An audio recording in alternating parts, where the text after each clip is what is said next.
John Calvin, on Psalm 22, verses 8 through 10. He trusted on the Lord that he would deliver him. Let him deliver him, seeing he delighted in him. But thou art he that took me out of the womb. Thou didst make me hope when I was upon my mother's breasts. I was cast upon thee from the womb. Thou art my God from my mother's belly. From birth I was cast upon you. From my mother's womb you have been my God. In acknowledging that he was taken from the womb by the hand of God, and that from my mother's womb you have been my God, the meaning is that although it is by the operation of natural causes that infants come into the world and are nourished with their mother's milk, yet therein the wonderful providence of God brightly shines forth. This miracle, it is true, because of its ordinary occurrence, is made less account of by us.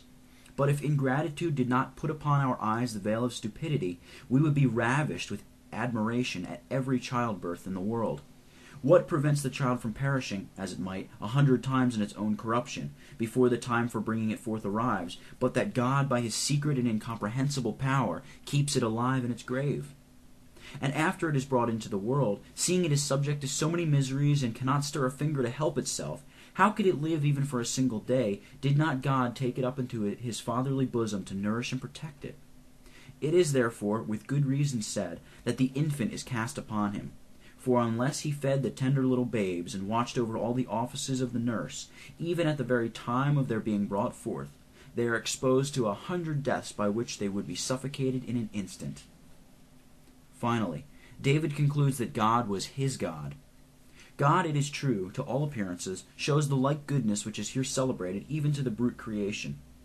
But it is only to mankind that he shows himself to be Father in a special manner.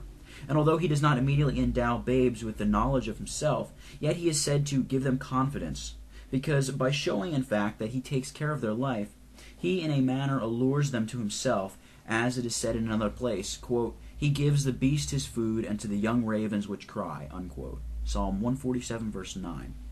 Since God anticipates in this manner, by his grace, little infants before they have yet the use of reason, it is certain that he will never disappoint the hope of his servants when they petition and call upon him. This is the argument by which David struggled with and endeavored to overcome temptation.